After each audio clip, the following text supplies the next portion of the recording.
Well, there you have it. Now you know who we are. I have so much to say, but I'm going to let my wife say it for me.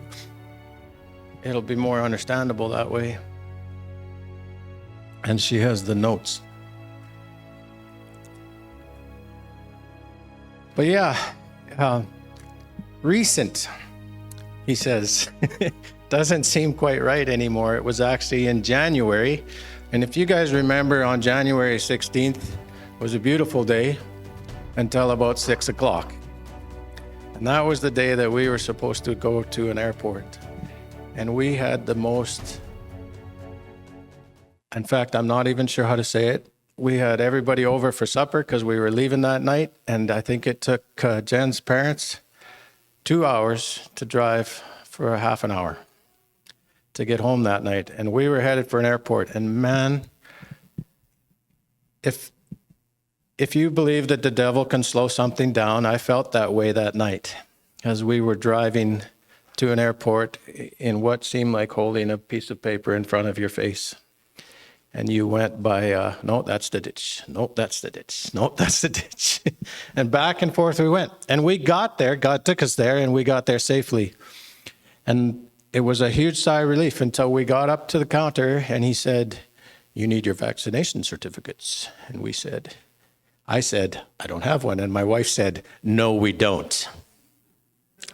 And you wouldn't believe how thankful I was at that moment for my wife and the fact that she knew exactly what we needed, and the man on the other side of the counter did not.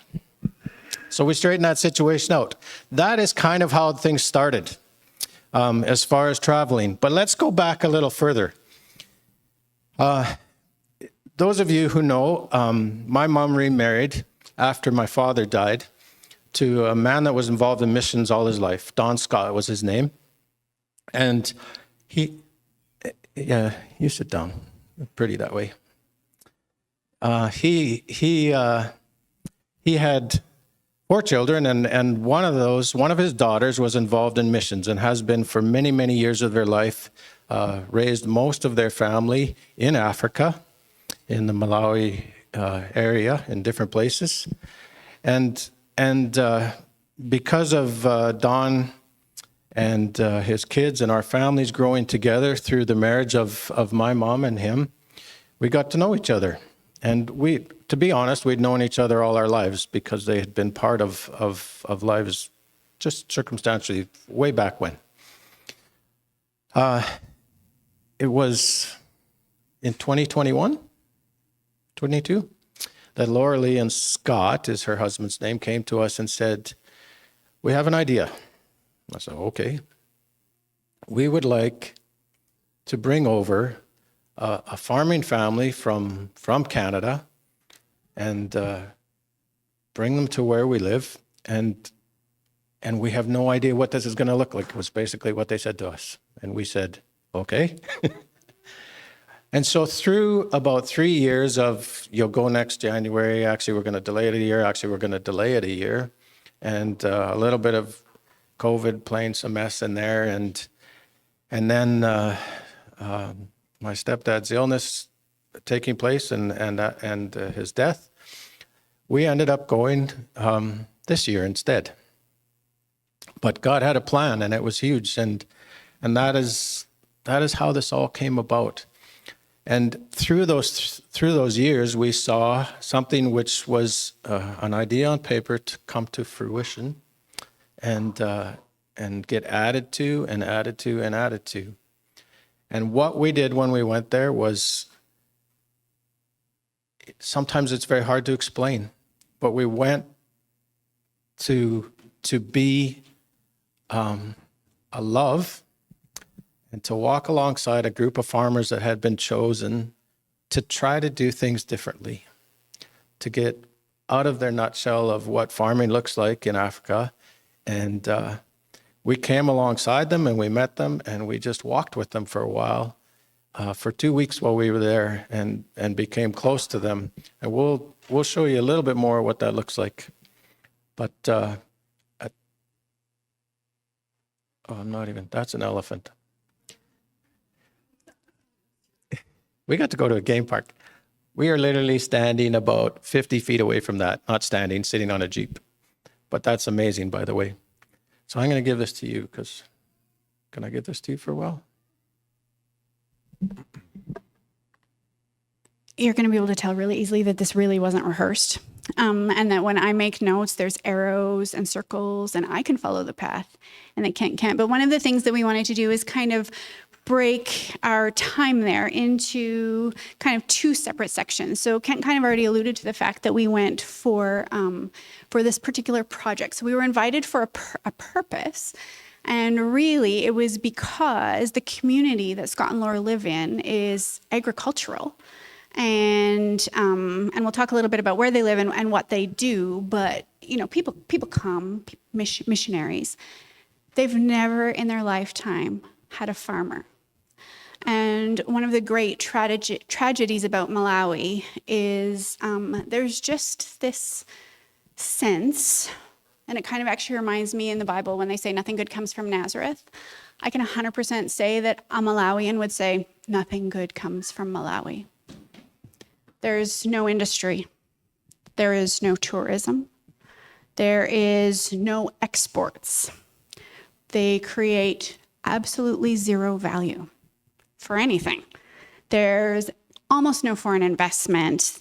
They import all of their fuel, almost all of their food if they can afford it. Any foreign there may be South African, and now there's some Chinese coming in. Okay, so if you can think of a place where you would never want to go, where you would never want to set up a business or a family or live, literally that is Malawi. And we're going to talk a lot about a man named Edward Kondoji, who is a pastor. We call him Abusa. Abusa is the word for pastor. Malawi's very formal. Everybody is Mr. and Mrs. You never use first names unless you're a child. So we called Edward Abusa Kondoji, and he loves Jesus, and his heart for his community is so huge. And you talk about one man with a passion who's taking basic steps of obedience every day to love on the people around. And I love that we've just come through 1 John, because I think as we talk and as I've been reflecting on this, you know, this whole love book is really kind of exemplary of what we saw and witnessed in Malawi. Anyway, so Edward really is who we hung out with most of our time. And so we were kind of away from our family. We were the only Azungus, white guys. If you want to get noticed in a crowd of people, just be white in a black world, okay? You can't hide. And so we traveled around with these people who basically didn't speak our language, and we walked almost everywhere, and we had some of the most amazing interactions and experiences. And I know anyone who's gone on a missions trip says you don't need to speak the language to communicate. You kind of do, but you can get around things. And I think, so Kent's going to kind of walk us through. Kaylee's going to show us a slideshow of photos of what the actual purpose, if you will, of our trip will be. And then we're going to kind of flip into the other side, because the second half of our life, kind of our dual personality, was just living in this community that is Chizomo. And we'll kind of introduce that concept and what we did once we kind of get through the basic part. And then kind of come back to a little bit, okay, so what? I'm going to tell you that my feet are stained Malawi red because of the soil. And what does that mean, Jen? And where does that leave us? And then the other thing that I really want to impress upon us is everyone there knew we didn't come without our community. Everywhere we went, they spoke of our church family. Every prayer that was prayed blessed our church family. And that was one of the really cool things for us to say, is we weren't necessarily just Kent and Jen Pearson, sibling of Laura Lee and Scott McLean. We were Brightview in action. And so I think it's cool that we commissioned the Serve Kids this morning. And you guys need to know that you aren't just you as a person, you are a church going forward. And there's such confidence and joy and peace in that. Anyway, Tag, you're it. Okay. So I'm going to try to paint you a picture of what that doesn't look like. If you took, let's say, Tammy or Jen or those of you who gardened, You took your little plot of land, and year after year, you dug the soil up about 16 inches deep, a foot to 16 inches, and you dug it with a hoe or whatever modern machinery you could find here. You turn that soil, and you turn that soil, and you turn that soil. And you would plant a crop, and it would grow, and you would harvest, and then you would take everything from that crop, and you would burn it that was left. And then because you don't have a way to stay warm, you've cut down every tree that you can cut down to cook with or to as a source of heat. So that there's nothing around you really. There's hardly, there's hardly a place for shade. You have a small place where you live. And you've maybe kept a couple trees around this building for sanity, for shade. But everything else has become barren. And you've never put anything back into that soil. You've just taken and taken and taken and taken and taken. Well, as much as these pictures don't really show that, that's what they start with. I walked onto what I would call a mountain where a guy is planting seeds into, that red shale that maybe it's not so common in this generation, but your grandparents wanted on their driveway because it looks so beautiful. Or a ball diamond, yeah. I have looked at stuff that is growing plants like that out of that kind of soil and gone, how does this work? And that is much what we walked into. Had really no idea. But the soil. My brother-in-law said, "Is the soil actually that red?" And yes, absolutely, the soil is that red. It is just a deep, deep red color. But the condition of the soil is absolutely terrible because of the cultural farming that has gone on for years. So the main crops that are growing there is maize, what we usually call corn, and they call it maize. It's a little bit different in its chemistry, but not really not at all. And it's not important for me to tell you that. But because of that, you know that a corn stalk is frustrating. What's left when you harvest the fruit is frustrating. It's thick, it doesn't break down easy. And so over the years, what they do is they burn it because that gets rid of it. It's gone. The other thing that they will grow in between their maize is squash or sometimes pumpkin. And they grow pumpkin because they eat pumpkin leaves. I will tell you, pumpkin leaves are disgusting. I will also tell you I ate them. And I tried to keep my facial expressions as best as I could. Another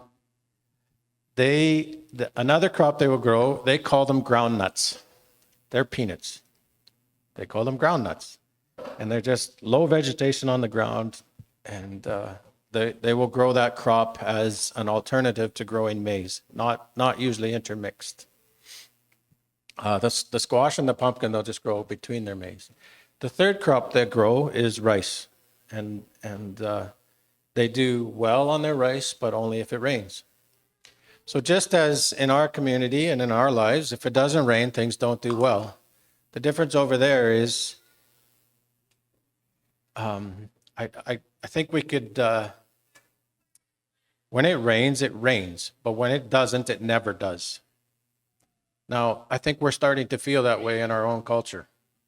This last couple of years, we've seen rain, and I remember telling somebody just the other week, it feels so good to see clouds and circulation of moisture in the air because it gives you hope that actually it might rain. 3 years ago, if you remember, it was sunny and clear almost every day, and it felt like it was never going to rain. There was nothing that even gave you hope of rain coming, and yet we were taken care of. That is a ground nut, by the way. So Edward, as they were putting this project together, his passion for people is amazing. His passion and love for Jesus Christ is phenomenal. But his other passion in life is to be a good farmer.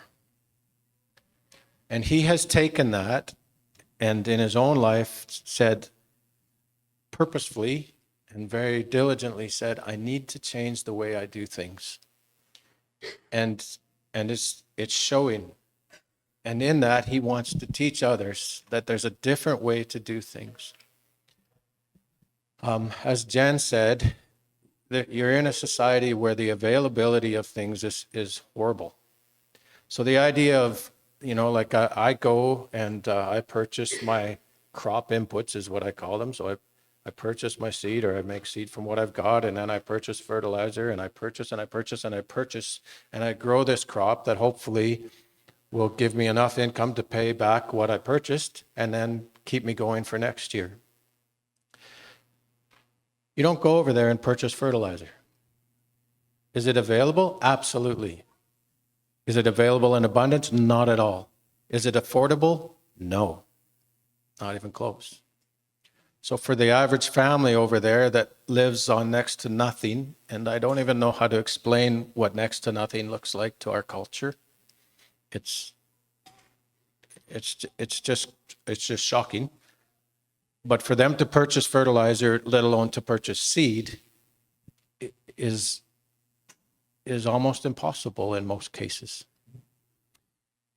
So they've, through Edward, have figured out that we need good seed, we need some fertilizer if we can get it, and then we need rain. They can't control the rain, and most of them will find a way to purchase seed. But if they want fertilizer, that depends on if there's been enough crop from the last year. When we were there, they have just been through 3 years of drought. And so as far as having income from a crop they've grown, it's just next to none. In the farming project, what we were trying to do, we need to be careful. The knowledge that we have from farming here fits there in standard, or how would you say, in practice. But it doesn't fit there as far as what we can get and what we can do with what we have here.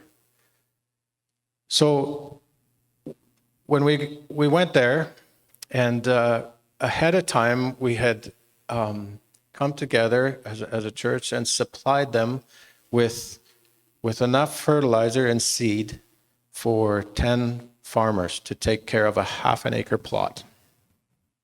Lots of families only have a half an acre plot to their name. That's you grow your groceries on a half an acre plot for the whole year. So when you have failure, you have no groceries. It's just simple like that. And through Edward, of course, because when we get there, everything's planted already. He took those supplies and they chose a group of 10 farmers. Now, even an African will tell you that Africans are lazy. It'd be like me going down in that seat and standing up and saying, "Hey, we're lazy, isn't that great?" Like they see themselves that way. I still don't understand if it bothers them. But they will willingly admit that they are lazy. So once in a while, like in every society, you pick out people that are different, people that function differently. And what they did through the knowledge of Scott and Laura Lee working with this community and Abusa, they picked out 10 people, 10 farmers, male and female, that showed different qualities. Diligent qualities. They weren't lazy. They wanted to do something different. They were willing to take a risk and all these things. And they brought them together and said, "We have an idea, and we're wondering if you would like to participate in this." And they did. And so they had purchased seed, and they had purchased fertilizer, and each one of them had done their own fields. They had planted. So when we got there, we got to go on this amazing field trip for several days and tour all of these sites. So as part of the peer group kind of concept, this farmer to farmer that Edward and Laura had kind of put together, there was very specific protocol. And in my ag background, we call them best management practices. I think there's probably protocols and best management practices in every profession, so we can all identify with that. This is something unheard of in Malawi. There's no real kind of education, farmer education. You just do what you do. And it's very disconnected and siloed from everything else. And so as part of this, what this group of 10 was committing to was following protocols and holding each other accountable.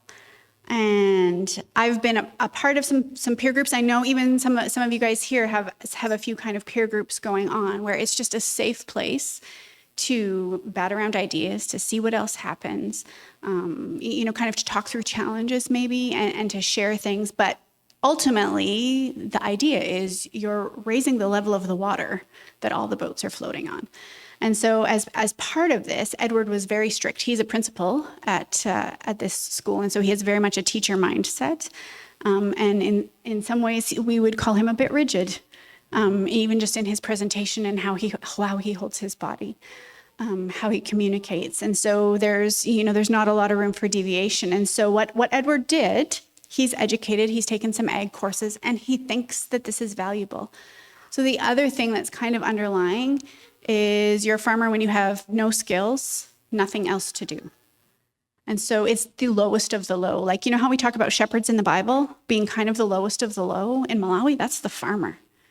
And so the fact that we come and choose that profession is a little bit strange, firstly, to Malawians, that we're successful as a business, even more strange, and that we care. And so the first thing that we needed to establish when we got there was you guys were doing the same thing as you. We're putting seeds in the ground, feeding them, and praying for rain. We're the same. We maybe do it with a machine, and you're doing it by hand. But what we've learned is that even with a machine, there's precision that needs to be happen. There's diligence that needs to happen. And so as part of the protocol, every farmer was given a stick, literally a stick, 30 centimeters long, and it was used as a measuring stick. So you laid your stick down, you popped a hole with your finger, 1.5 inches deep at each end, and that's where your seed went. You popped your finger in the middle of the stick, took a bottle cap of fertilizer, and poured it into the hole at the time of planting. So this is weird for them, because often they'll plant their seed and they won't do it all in one day. Like Ken said, maybe they'll do it for a few hours. They often work from 3 a.m. to about 9 and then kind of take a break and laze around and maybe go back to it later. It is quite warm. And then the same stick was used between the rows. So you double it, and between each of the hills, these kind of 16-inch mounds, it's really challenging to walk down, then that's how you measured your rows. So every farmer got a stick, and they were told, follow the stick. So when we were there, one of the really cool things about this peer group, who've now been meeting for about 4 months, twice a month, is they're judging each other. So I'm walking over, and I'm a Bamboito, and I did really good until lunchtime. And then all of a sudden, my rows aren't measured, and they're a little bit crooked, and hey, wait a minute, there's 3 corn plants coming out of one hole. So we got to experience this with this group. It was really fun to see the diligence of some and the lack of diligence of others. Everybody was better than their neighbors, we will say that. But to hear the conversations and just understand the power of community, of sharing life in a different way. Is this gospel or what? Right? There's so many red threads through here. So our 10 farmers were all, Kent mentioned, going to be influential people in their community, men, women, Muslim, and Christian. And so in some ways, this is building bridges in a way that would never happen, okay? So you maybe would interact on the road, at the market, or the trading center, potentially with, a Muslim or a Christian person, but it is a collective, and we have a purpose. And so that's kind of where we spent a good chunk of our days. We would get up in the morning and meet at a specific time and place and go for a walk. The other really cool thing is, as part of Edward's connections, we were able to take this group of 10 to visit a YWAM minister whose name was Joseph Chikopa, and he lived about a 2-hour drive in Black. And he has this kind of big, huge experimental farm. So he's an agronomist. That's his profession. That's his presence in Malawi. He is Malawian. And he has a really interesting story. Basically, his mother-in-law told him he was a lazy butt and he better do something about it. And that was the catalyst to say, hey, you know what? Why can't we be successful here? This isn't who God made me to be. And really stepped into that. And so we were able to take this group of 10 in a vehicle, which is an experience. Some of them had never been in a car, but B, on tarmac. So never That's been pavement. more than they could walk. So say a 30-minute walk was to the nearest trading center. So this was fun. It took about 20 minutes to get a seatbelt on. It was really cool, just because they couldn't figure it out. And so then we're buckling everybody in, and it was really neat. And then we also had the opportunity to go to a natural medicinal farm called Animad, where they were again exposed to some just totally different concepts. So one of the things that really permeates society there is African tribal medicine. And so natural medicine is seen as witchcraft. And there's this German missionary who's really, really passionate about growing foods that heal. So prevalent everywhere in Malawi is a tree called the moringa tree. It's anti-malarial. But they're scared to take those leaves, dry them, and grind them because it's witchcraft. So here we have God's provision, that the antidote for malaria, sometimes standing beside the road. And so just to open their eyes a little bit. Also, they were teaching about compost and stuff. So it was really cool to come kind of from my world and with work and our world on the farm, and just see and expose, and then ask ourselves the questions. Okay, but what does this mean for us? And then to experience a program that was set up in a way that's really discipling. And yeah, it was only about farming. We prayed every morning before we left anywhere, but this is gospel in action. And it's really, I think it served really to reframe, what does gospel look like? And how does Jesus live? And it's not on my terms, and it's not by necessarily shoving a Bible in people's face, but it's truly coming alongside. And I think one of the powerful things that we've learned, Scott and Laura Lee said, and we've talked to actually a few other missionaries, is missions effort into kind of an unknown place, or we would call this unevangelized, not unreached. The gospel is there, but we would call them unevangelized. So it's a very casual, is you need to plan on 27 to 30 years. So that made me come home and say, I did not go on a missions trip. I went to visit Malawi. There was nothing missional about what we did. We got to experience it. And it's just a good reframing, I think. Anyway, Kaylee, I'm going to get you to switch. And we'll maybe talk about the other side of life. Is that okay? Did you have anything to add? No, I don't. Okay. And so most of our time, we just kind of got sent away, and we were working with these 10 people. But we had a whole other experience. And it was at Chizomo. So Chizomo is a theological and vocational school, and those are not uncommon in Africa, I have learned. You have a theological and vocational school. Basically, it's adult Bible school, but there's often a vocation tapped in. And in Malawi and in the region where we were, it was carpentry. This is just a funny aside. You're driving through a trading center, they call them. There's not really houses. It's like a big farmer's market outside. It is chaos and stinky. And you're driving through, and you see this, it's the best cabinetry and coffins. The best cabinetry and coffins. Coffins are advertised everywhere. And you're like, this is a bit morbid. But in the Muslim context, how you are buried and how quickly you are buried and in what you are buried is very, very important in that region. So once that became clear. Anyway, so at this vocational school in the afternoons, the men would learn how to build coffins. Anyway, but yeah, so this school was established by German missionaries I actually have no idea when. And so it's actually very comfortable. I was so... we didn't know what we were going to. And one of the things that Scott and Laura said before we left was the biggest thing that you're going to run into is your own expectations. And so we said and prayed diligently, God, remove any expectations. And guess what? We had a shower and a flush toilet. Yes. I was like, thank you, Jesus.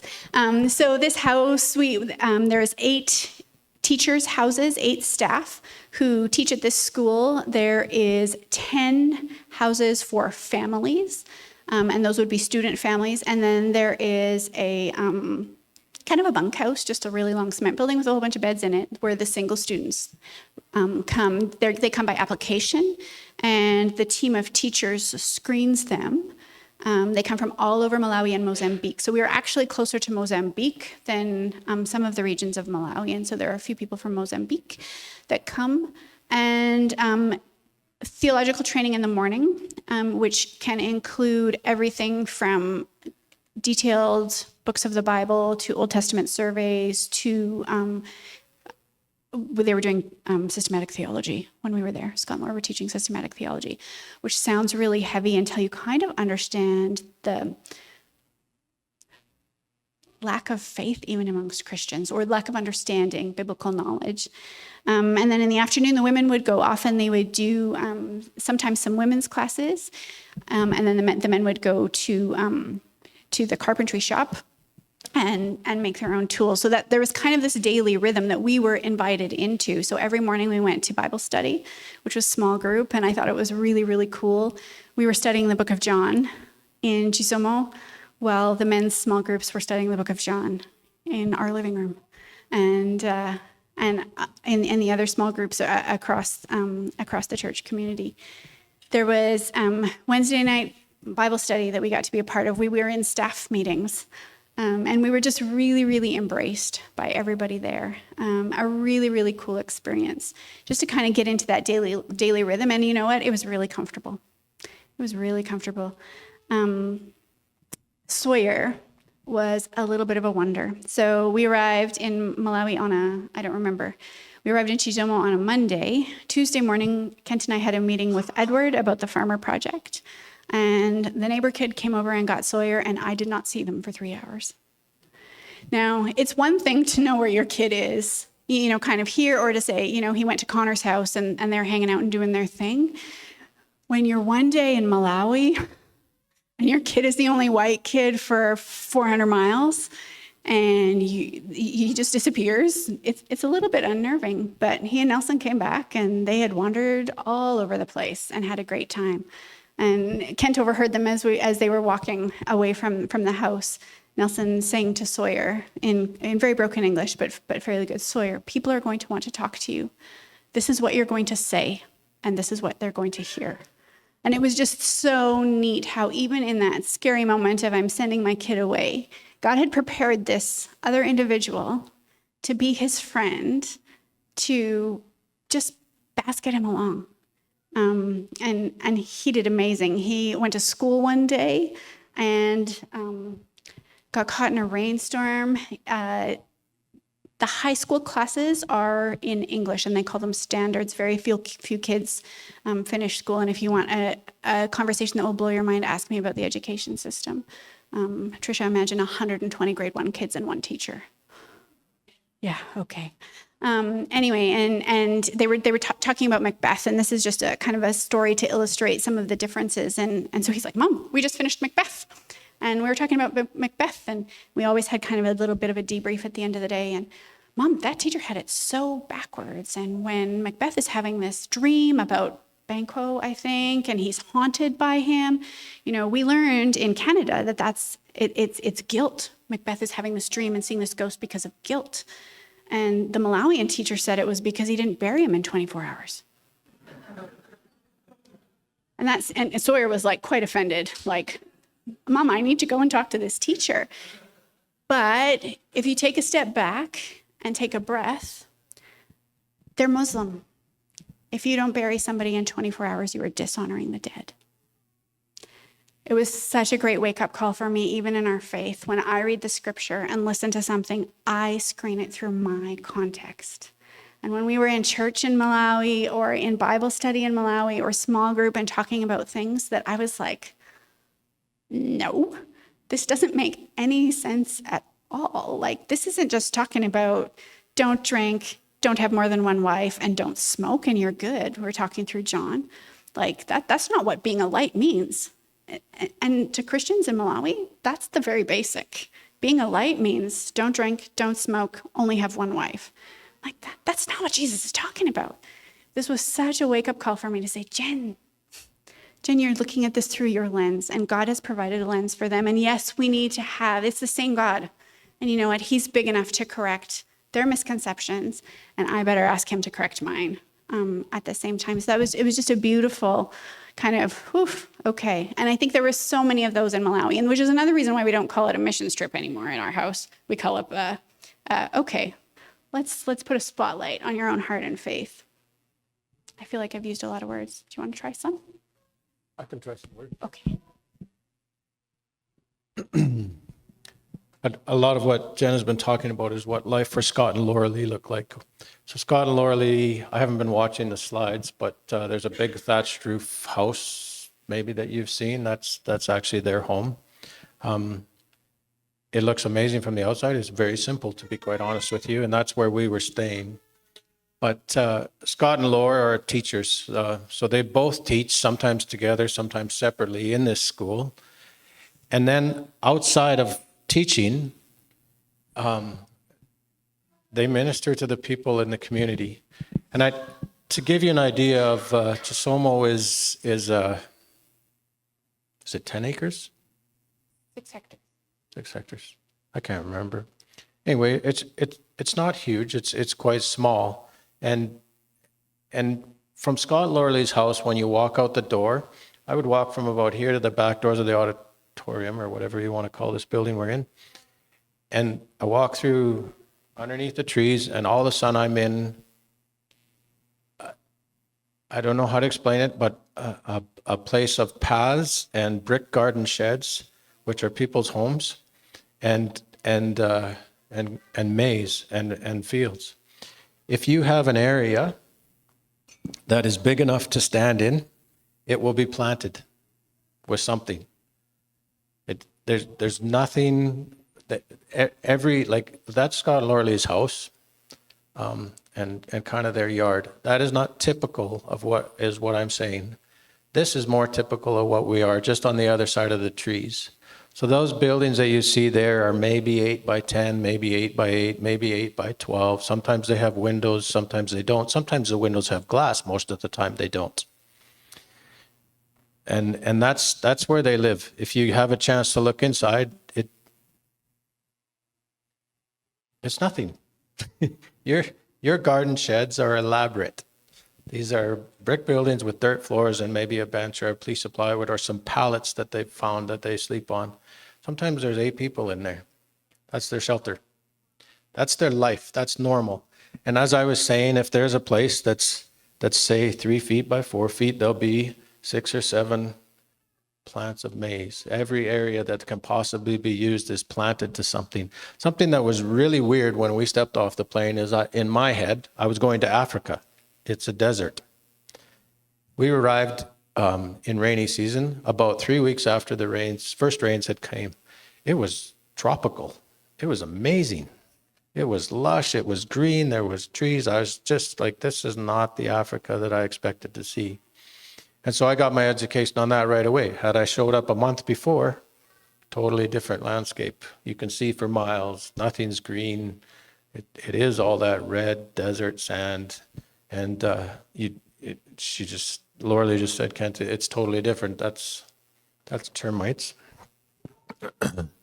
And boy, I get distracted easy. Yeah, you do. I thought it was your problem, not mine. But Scott and Laura Lee, with this house that they have, the porch over there, they call it a condi. So your deck would be called a condi.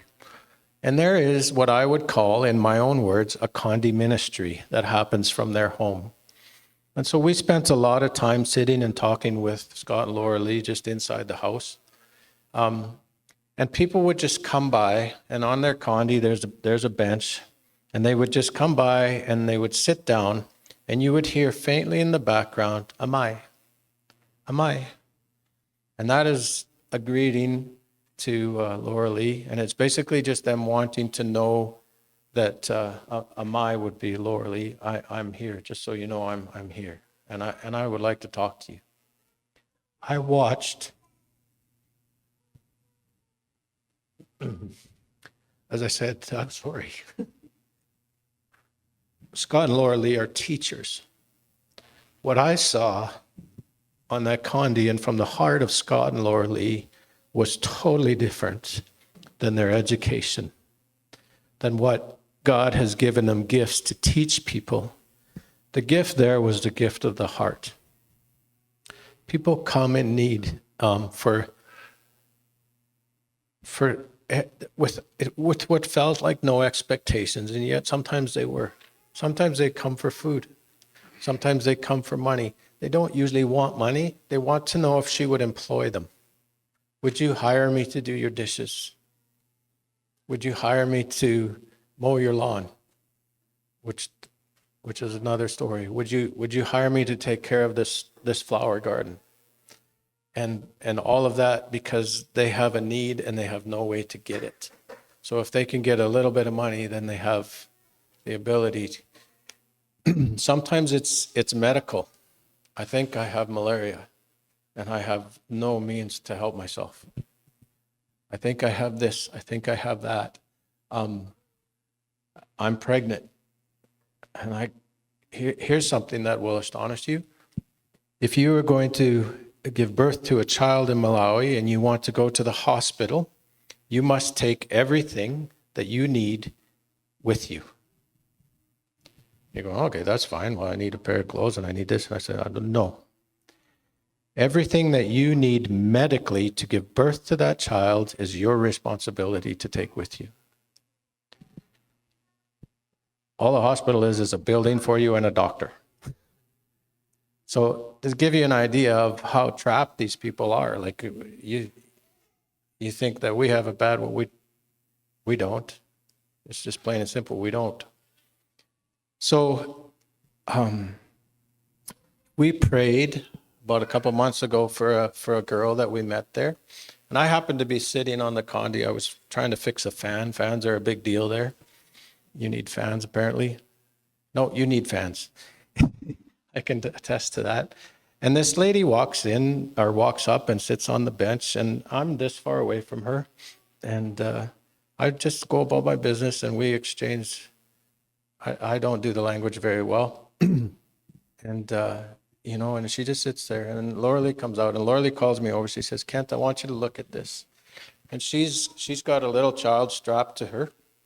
Her forearm is probably 3 times the size that it should be. It's just swollen from her elbow down to her wrist. There is no wrist. And she had gone to the doctor and it was broken. It was supposed to be broken. But they couldn't do anything for her. So they just sent her home.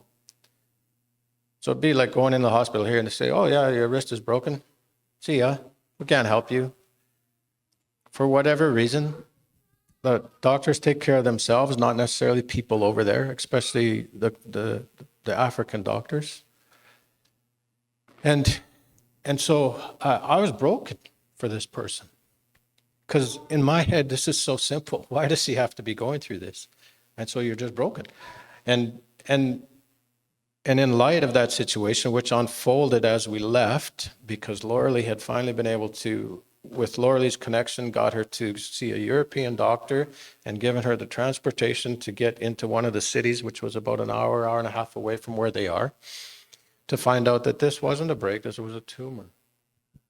And it was severe. And they took her arm off 2 months ago as a result. But the joy for this woman to lose her arm is eye-opening to me. And when we talk about the things that we go through in life and our stumbling blocks, I was reminded of this. It was, get rid of this, please. I don't care if I have this because it's holding me back. So if this is what I need to do, then I will rejoice in that situation because you've taken away this stumbling block and I can get on with my life. I can take care of my family. I can take care of my children. She had a child on her back and she was pregnant again, I believe. But think of that. How often are you willing to cut off your sin joyfully in order to move forward, to not be held back? So the ministry that Scott and Laura have from their house, there's two entities to that. There's the teaching of the gospel through the word, through the theological center, but then there's this heart for the people. And I think it changed my head a little bit on what being a missionary looks like. Because it's not there. Scott and Laura Lee have lived in Malawi for 27 years. And they are now starting to see, they are Malawians first. And the people see them as Malawians. And so the people listen to them and then invite them in and love on them and love with them and can feel their love back. And it's so different. We, right before we went, we met with a young man that's from our area, the farming family, and he's at a missionary school. And statistically, they are being taught now that it takes 15 to 20 years to be accepted in a community, to be an effective teacher of the gospel, where people will actually trust you in their own culture because you've become part of who they are. So this whole idea that we can go and make a difference just with our presence is kind of being shattered. We can go and we can make a difference, but it has nothing to do with us. You're just a vessel that God wants to use, and it might take 30 years for him to use you. So that's kind of the cool thing about the two-sided part of what this looked like for us. It was being able to see Scott and Laura Lee's work visually from their home. Outside of the gifts that God presented them with. Obviously, this is a gift of the heart as well, but the gift of teaching, that's actually why they're there, right? I need notes. I think I'm looking at the time. Chris told us we could take as much time as we want, and church in Africa never ends. Well, that went fast. So I think maybe kind of this a little bit of the so what, and obviously there's so many things that we walked away with, but I think we've actually referred to this lots of times, even just as we've made decisions on the farm or as a family or even kind of ourselves. But we were presented with when we went to Topeka's and when he came and spoke with 4 bullet points to take home. And I don't think it matters if you're a farmer or a carpenter or an engineer or a teacher. I think these 4 principles are amazing. And it's called Farming God's Way. And obviously in the context of farming that it was, but doing things on time. So when we're asked to do something, to do it on time with no waste. So there's this whole narrative about Malawi about even just budgeting food and fertilizer and stuff, and it's kind of a train wreck in a lot of ways. So this no waste is really confrontational to them in some ways. But, you know, we can apply that to our own lives, right? Like what waste? Facebook, scrolling, doom scrolling. Or, even just conversations. Are we wasting our time and our intentionality? Doing things to a high standard. So that takes us back to our stick and our bottle cap. It was so evident to those farmers in those peer groups, those who adhered to the protocol and did things to a high standard, as opposed to those who maybe got a little bit lazy compared to their neighbors whose maize was maybe just past my ankles, and with our friends, the maize was taller than me. So evident. It was such a visual thing. And then the final thing that they really hammered home was to do this with joy. And I think that was really a lot of the wow weird factor coming to life. And it was really crazy. Actually, how many red threads there were on the other side of the world is like 8,394 kilometers away, something like that. It's a long way. Look at Brightview. Ask Google Maps to give you directions to Malawi, and it tells you it can't. Unavailable. But it's a long way. We were a long way from home. And there were so many things that confronted us about our own life and our own place and our own church community. And I think maybe this morning, obviously this is our story and this is our experience. And one of our greatest frustrations has been It doesn't matter how many words we use, we can't help you understand what it was like to be there. We can't. And that's so hard for me because Malawi's built into us now, and we will be going back, and we talked to Edward on Monday, and there's just such a connection, right? But that was our one step. And every single one of us sitting in this room has one step that God is calling us to this week, this month, this year. And I think that's our prayer coming home, and maybe what we're bringing back to each of us is just, oh, you guys, just lean in. Jesus is so faithful, and he loves us so individually and so uniquely. And for Kent and I, it was this crazy take a farm boy who's barely been on an airplane across the world to a place where there's snakes and where we thought they ate beans every day, but they don't. Those are like his two biggest fears, snakes and eating beans. And neither of those happened, but God loved us so individually that that's where he called us. And God loves each of you so individually, so personally, so compassionately, that he has one step just waiting for you to take. And I think that's maybe where we'll leave. Can we leave there? Are you done? Yeah, I'll speak to that just a little bit. Just on when we talked about one step, and that's something that Edward Abusa was presenting to these people when we talked about the farming was can we take one step? Can we take one step together? And these people took one step, and by God's blessing, you've seen a couple pictures where there was maize all over the ground, and she was actually selecting seeds for next year, taking the best to collect for seeds. But through the blessing of God and what happened there and the rains that he allowed to fall, the farmers in that area that took part in this project were able to harvest up to 6 times what they would normally harvest. So God wanted to teach, and he did. And we got to be part of that, and to watch that, and it was really neat. And sometimes it's easy to come home and to fall back into the rhythm. And I've talked to some of you others. I've talked to Josh about how fast you fall back into life after you've been on a mission trip or seen a different culture or have experienced that. You come back and it's going to change me. It's going to change me. And then you get back into your routine and you get back into all the things you need to do. And the one thing that's come to me is, why am I trying to bring that back here? There's a reason that's over there, and there's a reason it is what it is, and God is in control of that. But is God in control of me? Because if I need to go there to change my life, I have a problem here.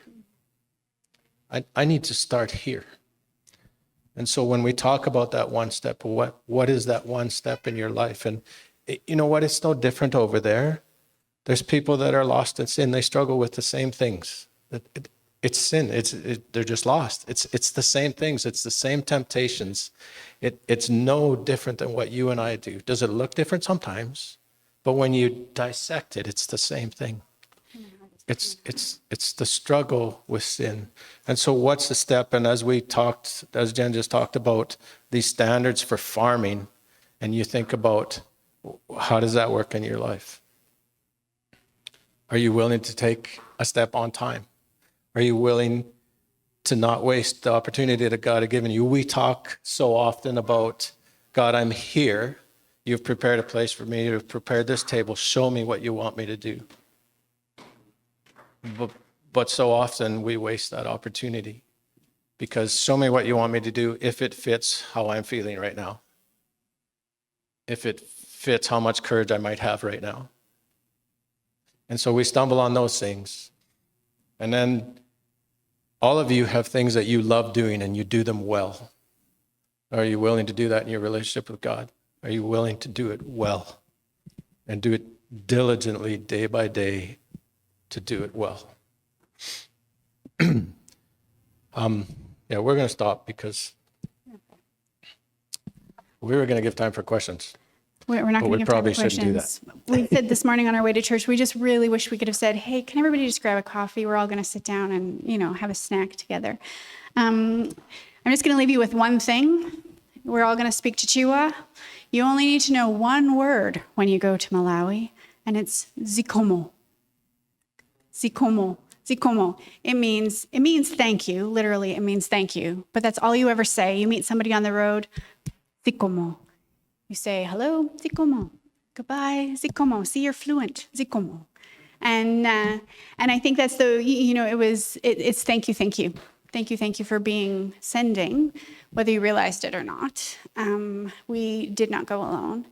As a church, we supported the seed and fertilizer for these 10 farmers, and there's plans moving forward to repeat with this group. So one of the things about discipleship is it's not a one and done.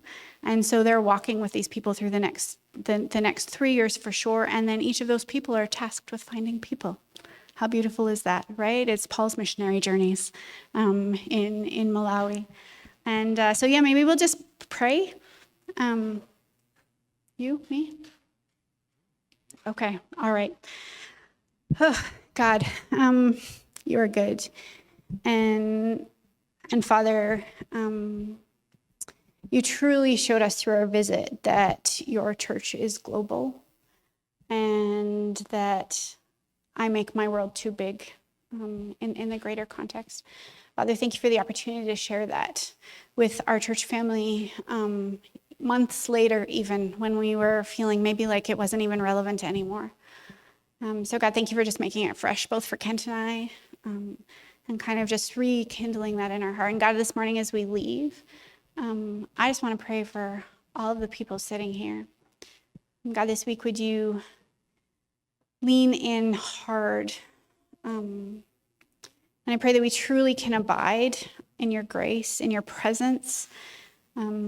Father, I just ask that even in this next moment, that you would maybe just bring clarity to what each of our next step is. And God, help us be content in the fact that we're not compared to the person sitting beside us, and that none of our steps will look the same because you created us as individuals. And God, that's so hard to understand. Jesus, we bless you. We pray this morning that you would be with our friends at Chizomo. They're harvesting, God, and the students are soon returning from their break. And we just pray for each of the hearts there that you would open eyes and ears. God, we know that you are moving in Malawi, and we know you are moving here in Brightview. And so we just praise you for that, God, and ask that as we move into this next week, that your glory would be shown. In your precious name, amen.